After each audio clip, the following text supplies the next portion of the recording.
Hi yogis, it's Allison. I'm coming from our East studio in Dundee in Omaha, Nebraska. The heat is just cooling down from the hot yoga class, so if I start sweating, that's why it's hot in here. I want to do a quick video on balancing on one foot specifically. There are a few tricks that will help you. As a teacher now for 12 years, I see even the most advanced yogis struggle with balancing on one foot. There's a lot of prep work we could do, but I want to just give you a few quick things that we can work on to help.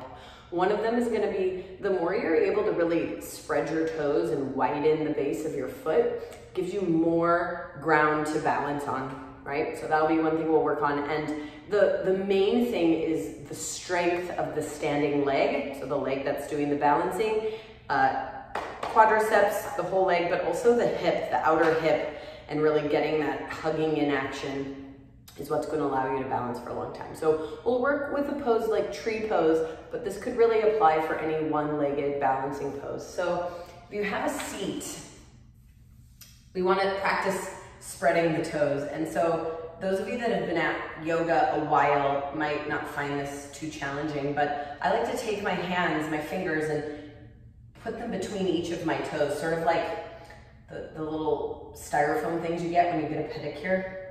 It's been years, it feels like, since I've had a pedicure, but get them between your toes and really try to find that space, and you can kind of flex and point your ankle, your foot, and make circles here. Just sort of get movement in the ankle, foot, as well as in between the toes. And this is gonna take time to spread the toes like anything else. Make sure you do both sides. All fingers thread between toes.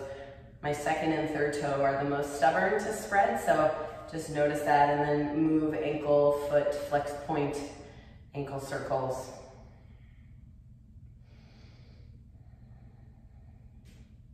Great. And then you can go ahead and stand up. So a couple things have to happen when we look to strengthen is we want to have strong inner thighs and strong outer hips. So with a yoga block, put it on its flattest side between your upper inner thighs, and then stand with your feet as close together as you can.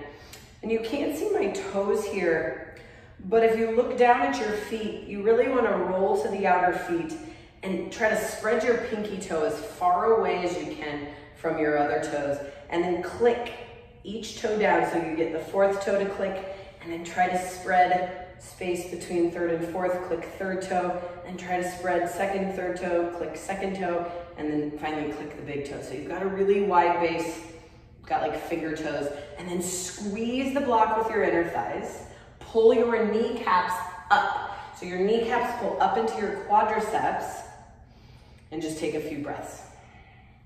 As you squeeze the block, sort of imagine in your mind's eye that you ground through all four corners of your feet. So the four corners are your inner big toe ball mound, your outer pinky toe ball mound, inner heel, outer heel. So if you clamp down, press down through those four corners, then you can lift the arch of the foot, lift the knees, squeeze your thighs.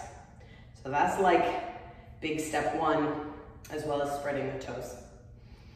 Go ahead and release, lose the block. Strengthening the outer hips. There's 1,000,001 drills we can do, these outer glute muscles that we want to strengthen. But here's one. So grab a strap and step into the loop of the strap. And you'll put the loop just a couple inches above your knees, and then see how I cinch up the loop so that now if I try to break out, so earlier we were squeezing into the block, now I want you to break out against the strap. I start to engage these muscles. So relax here, feel your outer hips, and then now push all four corners of the feet down, lift your knees from your thighs, and push out against the strap like you're trying to break it. And now feel how these outer legs, outer hips start to fire. Hold that. So you can't tell I'm doing anything, but I am. I'm trying like crazy to break out against the strap. Pull your knees up and hold.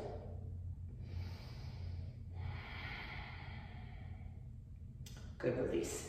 I recommend you do that more than once.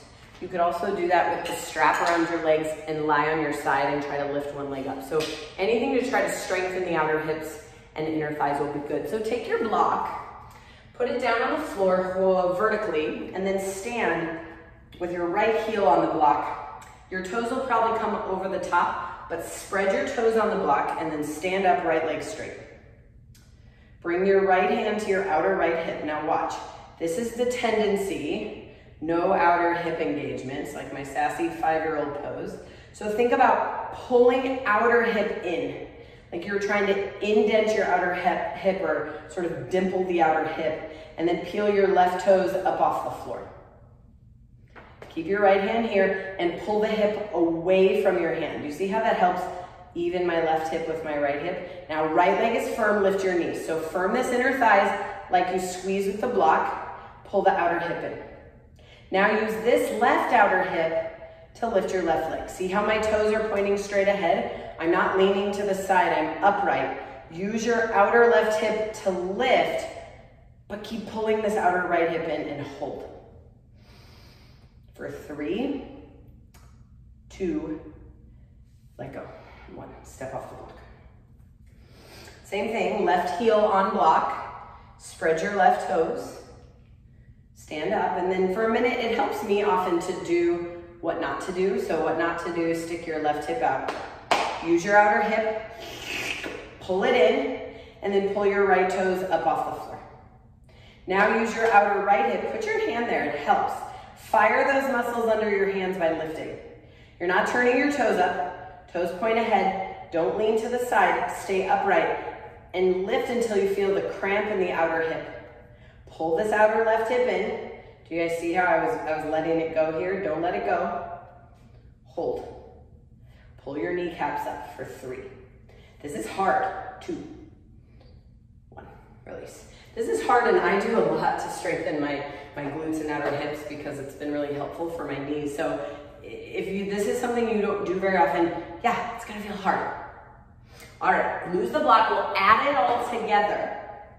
Spread your right toes, remember, click your pinky toe down, spread, spread, spread, click your big toe down, ground through all 4 corners of your right foot. Now straighten your right leg, put your hands on your outer hips. For a second, do what not to do, stick your right hip out. No way. Pull your outer right hip in, right leg straight, make it straighter, like poke your thigh, it's so firm it could break your finger, and lift your left leg up. Use both hips, hug your outer hips in, and then now turn your toes up, bend your knee, tree. What happened? Did you start to jut out? Probably. So pull your outer right hip in, squeeze your standing leg, hands together. So when I start to feel wobbly, I hug in my outer right hip more, squeeze my standing leg more, and I almost always can balance a lot longer. Firm your inner thigh, firm your outer hip. Ground through all 4 corners of your feet. Breathe. Good, release. Let's be even, do the other side. Spread your left toes, ground through the 4 corners. Now firm left leg, hands to hips. What not to do? Hug your outer left hip in, peel your right toes up and lift. You can see I lost it a little bit here, so hug in. Now turn your right toes up, bend your knee, tree pose. And then this is what my left hip wants to do. It's super weak compared to the right. So I have to work even harder on this side to hug outer hip in, squeeze left leg, then hands to prayer. So if I lose it a little, corn cob skewers. Remember corn on the cob skewers? Stick them in your outer hips, hug them in. Squeeze your inner left thigh, ground through all 4 corners of the feet. And when you feel wobbly, more left leg, more outer hip. Awesome, guys, release. So the beauty is you can use the techniques for any standing pose. If we were gonna do Padangusthasana, where you extend the leg out, it's the same work in that standing leg to hug the hip in. It's also the same for balancing on 1 foot in poses like Ardha Chandrasana, outer hip. So it really works well for any pose you're gonna do on 1 foot. Yeah, give it a try. Let me know what you think. See you guys soon. Have a great day.